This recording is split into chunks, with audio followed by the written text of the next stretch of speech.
삶에 문제가 없는 사람이 없습니다. 그런데 되게 신기한 게 남을 보면은 걱정이 없어 보이는 것도 그래 보이죠. 특별히 우리가 이제 SNS를 하다 보면 거기에 이제 사진들 올리는 사람들 보면 행복해 보이는 사진, 또 비싼 차를 타고 있는 사진, 또 좋은 전망에서 이제 통유리로 이렇게 밑을 내려다보면서 오늘도 행복한 하루 뭐 이렇게 달아가지고 사진 올린 거 보면 와, 저 사람들은 걱정이 없겠다. 저렇게 좋은 전망에서 매일같이 저런 거 보고 저런 좋은 차, 승차감도 좋고 하차감도 좋은 저런 거 타면 좋겠다. 이런 생각을 한단 말이에요. 근데 그 사람들의 진짜 삶을 보면은 또 그렇지 않아요. 그래서 이렇게 인생에는요, 불안과 걱정이 끊이지가 않아요. 우리의 삶을 봐도 다른 삶을 봐도 그래요. 그렇다면 어떻게 해야 이런 삶의 불안과 걱정이 없어질까? 그 답이 바로 오늘 본문에 있습니다. 그래서 오늘 이 설교를 끝까지 잘 들어보시면요, 어떻게 해야 내가 이런 불안과 이런 걱정들, 내가 뭘 가졌으면 가진 게 잃어버릴까 하는 이런 모든 우리 삶의 어려움들에서 자유롭게 될 수 있는가를 아실 수 있을 겁니다. 오늘 본문은요, 에덴 동산에서 쫓겨난 아담과 하와가 낳은 가인의 이야기에서 시작합니다. 가인과 아벨이라고 아담이 낳은 두 아들이 있었습니다. 가인과 아벨이 처음에는 하나님을 잘 예배했어요. 섬겼어요. 그러다가 어느 날 가인의 마음이 하나님처럼 높아졌어요. 그래서 내가 굳이 하나님 말씀대로 해야 돼? 라는 마음이 들어온 거예요. 그래서 하나님께서 요청했던 재물이 있는데 굳이 그럴 필요 없잖아. 어차피 하나님 모르잖아. 안 보이잖아. 이러면서 하나님이 뭐 귀찮게 시키는 거 해. 그냥 대충 아무거나 드려도 되겠지? 라고 생각한 거예요. 그렇게 가인은 자기가 하나님이 되어서 하나님한테 드리고 싶은 걸 그냥 드렸어요. 근데 아벨은 여전히 하나님이 좋아서 하나님이 요청하시는 걸 드렸어요. 그랬더니 하나님께서 아벨이 올린 제사의 그 제물은 받아주셨지만 가인이 드린 제물은 거절하셨어요. 그러니 가인이 화가 났어요.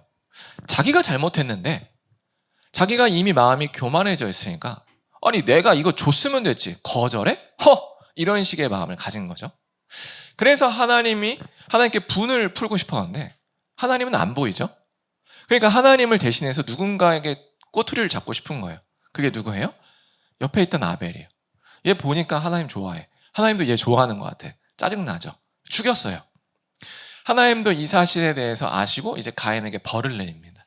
그 벌이 뭐냐면 이제 가인을 아담이 살고 있던 땅에서 쫓아내신 거예요. 그리고 이렇게 얘기했어요. 너는 평생 방황할 거야. 이게 이 가인에게 내린 심판이에요. 그래서 이제 가인이 어떻게 되느냐? 바로 16절입니다. 가인이 이렇게 여호와 앞에서 떠나서요, 에덴 동쪽 놋 땅에 거주했대요. 자, 여기까지만 읽으면 별로 이제 아무 느낌이 안 나는데 이 놋이라는 이름이 무엇을 의미하냐면 방황하다라는 뜻이에요. 그러니까 지금 가인은 어디에 갔대요? 방황하는 땅에 갔대요. 근데 이거 잘 생각해보면 좀 이상해요. 왜냐하면 이 당시 생각해보세요. 여기에는 지금처럼 도시가 막 발달돼가지고 환영합니다. 여기부터 수원입니다. 표지판 있었을까요? 여기는 방황의 땅입니다. 표지판이 있었을까요? 없었어요. 그냥 가인이 어느 땅에 정착을 했는데요. 그 정착을 한 땅을 후대의 사람들이 뭐라고 명령했냐면 바로 놋 방황의 땅이라고 명령한 거예요. 왜일까? 분명히 정착을 했잖아요. 정착을 했는데 왜 방황이라고 했을까? 사람이 가인의 인생을 쭉 돌아보니까 이 정말 방황이라는, 하나님이 말한 방황이라는 건 육체적 방황이 아니라는 것을 알게 된 거죠. 바로 마음의 방황이었던 거예요. 이것처럼요, 우리도요, 어떤 인생을 사는데요, 그 행복, 안정감, 이것은요, 우리 육체로 누리는 것으로 오는 게 아니에요. 우리가 지금 없을 때는 무언가를 가지면 저게 있으면 행복할 거야. 저게 있으면 내 삶이 안정감을 누릴 거야 라고 착각해요. 그러나 막상 우리가 생각했던 그 물건과 그 무언가를 소유해보면 처음에는 이제 이룬 것 같아요. 그런데 조금만 지나면 별 볼 일 없어 보여요. 왜요? 더 비싸고 더 좋은 걸 가진 사람이 많다는 게 보이거든요. 그리고 저 사람들에 비해서 내가 너무 초라하고 또 내가 그동안 무시했던 사람들과 혹시 내가 같아지면 어떡하지? 내가 지금 힘들게 노력해서 얻은 저게 없어지면 어떡하지? 그래서 내가 옛날에 그 초라함으로 돌아가면 어떡하지라고 마음이 또 여전히 불안해요. 그러니까 오늘 본문이 얘기해 주는 거를 우리의 삶에 적용해 보면 그렇구나. 인생의 행복이라는 건, 인생의 마음에 있는 걱정이라는 건 무언가를 소유해서 오는 게 아니구나를 우리가 안다는 거죠. 그래서 가인도 마찬가지예요. 자기가 하나님이 너 방황한다 그래가지고 내가 당신이 지금 한 대로 내가 방황할 것 같아요? 나 정착할 거야. 정착했어요. 그러나 그의 인생을 정리해보면 방황했다라고 모든 사람이 알 수 있다는 거예요. 그래서 후대 사람들이 가인이 정착한 그곳을 방황의 땅이라고 부른 거죠. 이렇게요, 방황하던 가인은 그가 원하는 대로 육체적인 것으로 자기의 방황을 멈추려고 노력했어요. 그 노력의 결과가 뭐냐? 바로 17절이에요. 아내와 동침하여 그가 임신을 해서 아들도 낳았어요. 가족이 있으면 좀 나을까 싶어가지고 아들을 낳아서 이름을 에녹이라 지었고요. 또 가인이 성을 쌓았대요. 여기서의 성은 도시입니다. 도시. 엄청 큰 도시를 쌓은 거예요. 자수성가한 거죠. 그리고 그 도시의 이름을 뭐라고 지어요? 자기의 아들의 이름을 따라서 에녹이라고 얘기해요. 근데 이 에녹이 뭐냐면요, 새롭게 시작하다예요. 그러니까 이 지금 16, 17절을 이어보면 이거예요. 가인이 방황의 땅에서 새롭게 시작한다라는 이름의 성을 지은 거예요. 그리고 자기 아들도 새롭게 시작한다. 하나님 없이라는 거예요. 무슨 말이냐면 하나님이 날 방황하게 한다고? 보자. 누구에게나 보자 이거예요. 내가요, 내 힘으로요, 당신 없이도요, 새로운 문명을 건설할 겁니다. 이거예요. 내가 얼마나 행복하는지, 내가 얼마나 걱정 없이 사는지 보여줄 거야. 이게 바로 에녹이라는 이름으로 자기 아들을 낳고요. 또 자기 성을 보면서 이게 새로운 시작이다. 하나님 없어도 행복할 수 있는 시작이야. 내가 한번 천국을 만들어 볼 거야. 라고 한 거예요. 그렇게 해서 18절을 보면요, 에녹이 이랏을 낳고 이랏은 무후야엘을 낳고 무후야엘은 무드사엘을 낳고 무드사엘은 라멕을 낳았다라고 하면서 이 도시의 주인이 바뀌어가는 이름들을 적어요. 근데 흥미로운 사실은요, 이 이랏, 무후야엘, 무드사엘이 정확히 무슨 의미인지는 모르지만 적어도 무후야엘에서 그 엘자, 무드사엘에서 저 엘자가요, 하나님을 뜻하는 엘이에요. 우리 한자에도 뭐 이룰성이라거나 쇠금 이런 거 있잖아요. 이런 식으로 뜻이 있듯이 히브리어에도 그 음에 대한 뜻이 있는 거예요. 근데 저 엘자가 소리 나는 발음인데 의미는 하나님이란 뜻이에요. 근데 이 도시는 하나님 없이 세워진 문명이라는 뜻이잖아요. 근데 하나님이라는 이름은 불렀어요. 이게 무엇을 의미하냐면 하나님이라는 존재를 아는지 모르는지가 핵심이 아니라는 거예요. 우리의 마음의 중심에 하나님을 진실로 섬기는지 안 섬기는지가 핵심이라는 거예요. 내가 하나님을 아는 게 중요한 게 아니에요. 그래서 우리가 길에서 전도하다 보면 예수님 믿으세요 이러면 우리 어머니가 교회 다녀요. 어쩌라고 해요. 어쩌라고. 네. 어머니가 교회 다녀서 네가 뭐 하나님 아는 게 중요하지 않다. 너의 마음에 하나님의 계신지 안 계신지가 중요하다 해요. 근데 이들도요, 하나님에 대한 지식은 있었으나 하나님과는 상관없는 삶을 살았다는 거예요. 그리고 마지막에 라멕이 나왔다라고 하는데 이 라멕이라는 사람은 매우 특별한 사람이었어요. 그래서 신기하게도요, 성경이 이 사람에 대한 묘사를 길게 써놔요. 뭐라고 써놨냐면 라멕이 두 아내를 맞았대요. 그리고 하나의 이름은 아다요. 하나님의 이름, 하나의 또 다른 하나의 이름은 신라다라고 얘기해요. 그래서 아내 많았다는 거 자랑하나 싶은데 여기서 핵심은 이름입니다. 첫 번째 아내의 이름 아다. 이것의 의미는 뭘까요? 아름다움입니다. 아름다움, 밝음 이런 뜻이에요. 그리고 이 화려하게 장식하다가 아다고, 두 번째 신라는 뭐냐면요, 그늘, 그림자 이런 거예요. 빛과 어두움이라는 거예요. 첫 번째 아내는 빛, 두 번째 아내는 어두움이에요. 근데 그거를 라멕이라는 사람이 아내로 얻었대요. 정말 아이러니한 느낌이에요.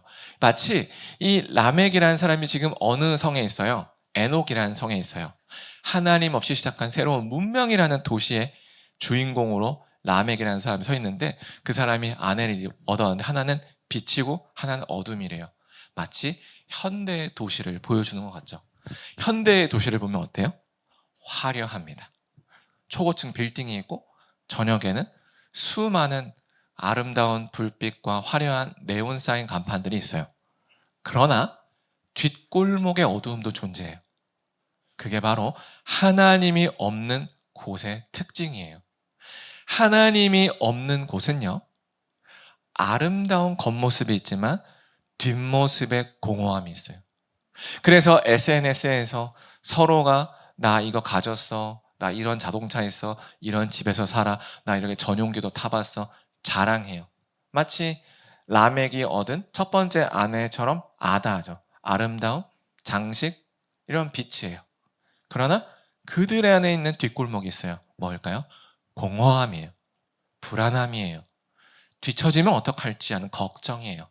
이게 바로 하나님 없는 사람의 본질이다라는 것을 이 라멕이 얻은 두 아내의 이름을 통해서 성경은 우리에게 알려줍니다. 그런데 흥미로운 건 그 아내들이 또 아들들을 낳는데 이렇게 돼요. 20절을 보면 아다, 첫 번째 아들, 밝음, 장식, 아름다움, 이 아내는요 야발을 낳았대요. 그리고 21절 보면 유발을 낳았대요.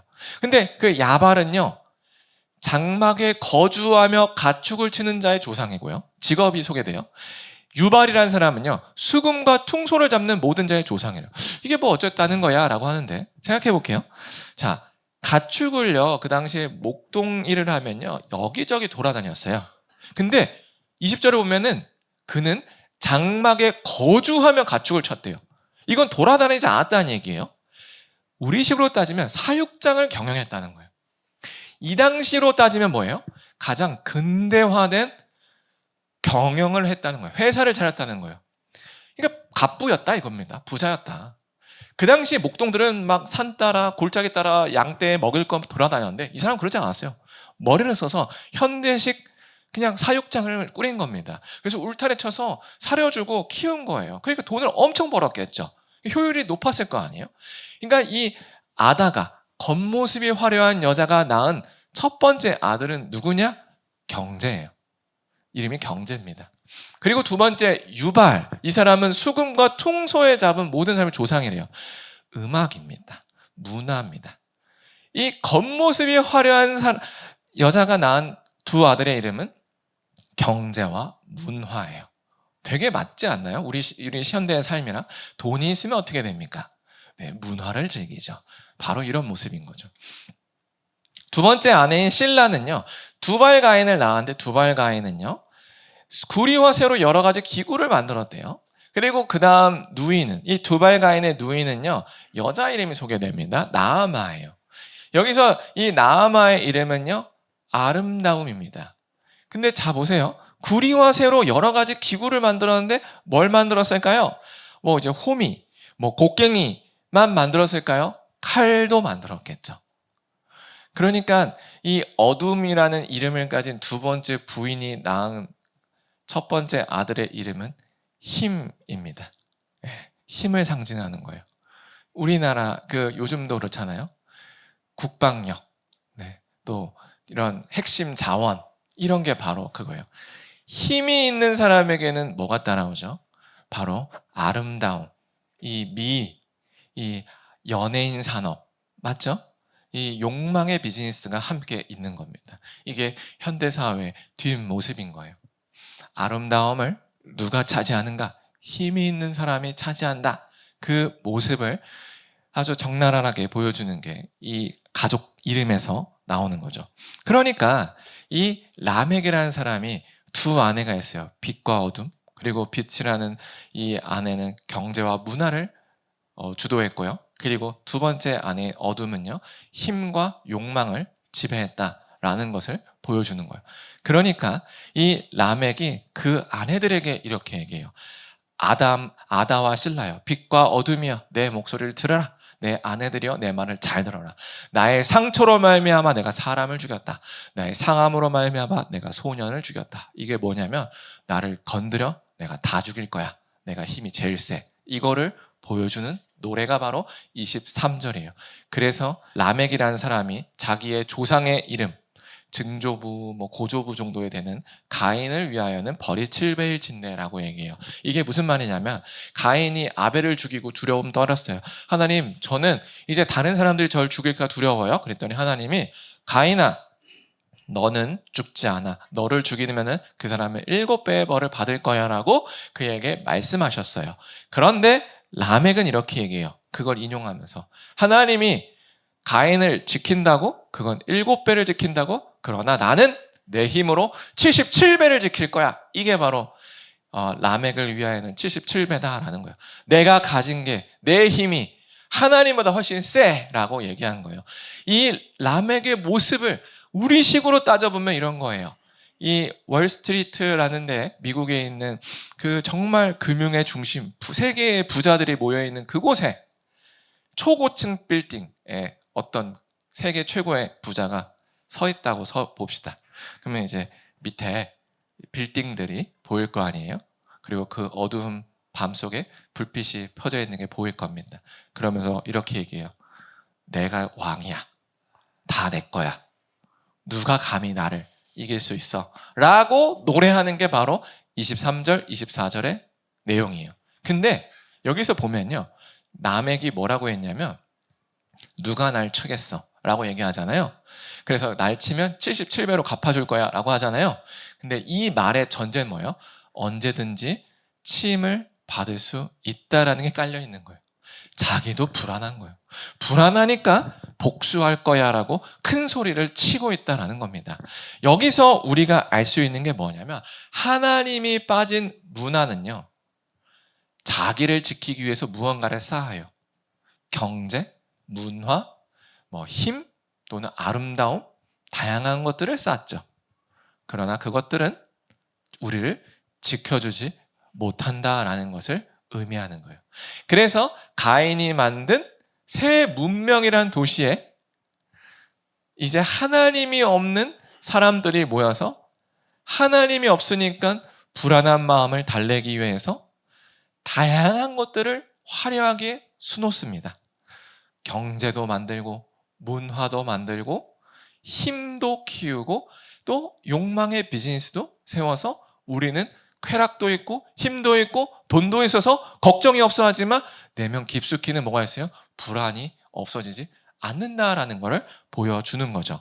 그래서 우리도 우리의 삶을 볼 때 우리가 과연 무엇으로 이 불안을 없애려고 하는가를 잘 지켜봐야 돼요. 우리도 과연 나의 이런 스스로 보기에 초라하다, 불안하다, 걱정한다라는 이 모습을 없애기 위해서 이 가인이 만든 도시에 있는 사람들처럼 무언가를 쌓으려고 하는지 아닌지를 점검해야 됩니다. 그렇다면 어떻게 해야 진짜로 이렇게 내 마음에 있는 불안을 없앨 수 있을까? 그 답을 25절에서 알려줍니다. 아담이 다시 자기 아내와 동침함에 그 아들을 낳아 그의 이름을 셋이라 하였다라고 얘기해요. 여기서 셋은 숫자 3이 아니에요. 세 번째 나서 3이다 이게 아니에요. 그냥 영어 히브리 말로는 세트예요. 세트. 근데 그것을 그냥 한국어로 번역하니까 셋이라고 말한 거예요. 그러면 이 셋이라는 이름의 원래 의미는 뭐냐면 새롭게 시작하다예요. 그런데 여기서 새롭게 시작하다는 것은 에녹과 달라요. 무엇으로 시작하냐면 바로 하나님으로 시작하다예요. 그러니까 이걸 조금 더 의역하면 회복이다 이거예요. 가인이 죽인 아벨을 대신해서 다른 씨, 새로운 회복을 주셨다라는 게 바로 셋이에요. 아담이 고백한 거예요. 하나님, 내 아벨은 이름이 허무거든요. 허무하게 죽었지만 하나님이 저에게 새로운 시작을 주셨습니다. 이런 고백인 거예요. 그래서 이 셋이라는 새로운 시작이라는 이름을 가진 아들이 에노스를 낳았대요. 근데 에노스의 이름은 뭐냐면요, 바로 연약함이에요. 이게 좀 의아해요. 새로운 시작이 낳은 게 연약이라고? 좀 이상하죠? 하나님이 회복한다고 했으니까 그 회복의 결과가 강함, 풍성함, 형통함 이럴 것 같은데 연약함을 낳았대요. 근데 이게 이상한데 신기한 게 그 에노스가 태어나니까 그때부터 사람들이요, 비로소 여호와의 이름을 불렀다라는 거예요. 이게 핵심이에요. 우리는 언제 하나님을 찾느냐? 내가 연약함을 인정할 때예요. 그러니까 가인은 지금 뭐예요? 자기가 연약하지 않다는 거예요. 가인은 자기가 강하다고 여기는 거예요. 그러니까 하나님 없어도 내가 새 문명을 시작할 거야. 에녹이야. 이렇게 얘기한 거예요. 근데 하나님의 회복은 언제 시작한다고요? 에노스, 연약할 때. 내가 연약할 때, 연약함을 인정할 때 시작된대요. 왜요? 내가 연약한데 어떻게 회복이 돼요? 하나님을 부르기 때문에 그런 거예요. 하나님, 저 약해요. 도와주세요. 이러면 회복이 시작된다는 거예요. 이게 바로 우리 인생에서 불안과 걱정이 사라지는 방법이라고 성경이 얘기해줘요. 여호와를 찾아라. 근데 언제 찾느냐? 네가 너의 연약함을 인정할 때. 내 힘으로 이렇게 해볼까? 내 뭐가 노력으로 이렇게 해볼까? 안 된다는 거예요. 그거 해도 결국 또 다른 챕터에 걱정이 있고 또 다른 챕터에 불안이 있다는 거예요. 그거를 완전히 끝내려면 너의 힘으로 안 되니까 그냥 인정해. 너 안 된다고. 그러면 우리는 왠지 마음속에 지는 것 같아. 싫어요. 나 아직 써보지 못한 카드가 남아있어요. 노력이란 카드가 남아있어요. 라고 하지만 그거 열어봐야 아무것도 없다는 거예요. 그러니까 빨리 인정하라는 거예요. 그래요, 인정할게요. 하나님 도와주세요. 그러면 해결된대요. 그거를 요청하는 거예요. 그러니까 이렇게 얘기하는 거예요. 회복을 줄게. 그리고 회복은 연약함을 깨닫는 거야. 그게 시작이야. 그러면 내가 널 도울 거야가 바로 하나님의 주시는 평안이 우리에게 들어오는 방법이다라는 거예요. 그러니 우리는요, 이 인생이라는 그 삶의 문제들 앞에서요, 늘 불안하고 걱정하는 걸 피할 수가 없어요. 왜요? 우리의 인생은요, 불안과 걱정이라는 바닷속에 풍덩 빠져있는 모습이기 때문에 그래요. 바다에 들어갔는데 물을 안 묻을 수 있을까요? 없지요. 바다에 들어가면 물에 묻을 수밖에 없어요. 우리가 이 땅을 살면 불안과 걱정은 늘 있습니다. 근데 그것을요, 우리 힘으로 무언가를 쌓아서는 절대로 막을 수가 없다는 거예요. 무엇을 통해서만 할 수 있어요? 바로 하나님을 통해서만 할 수 있다는 거예요. 그래서 가인이 자기의 노력으로 하나님의 그 방황할 것이라는 심판을 거부하면서 어떤 땅에 거주했는데 그곳에서 정말로 안락, 평안을 얻었느냐? 아니라는 거예요. 노시라고 불릴 만큼 그의 인생은 방황했다는 거예요. 어떻게 방황했을까? 우리로 따져보면 술 마시고 살찌고 이렇게 했겠죠. 정말로 폭군이 되어 있겠죠. 그래서 방황의 땅이다라고 고백했을 거예요. 근데 그와는 정반대로 도시의 이름은 화려해요. 도시의 이름은 에녹이래요. 새 문명의 시작이다. 엄청 거대하잖아요.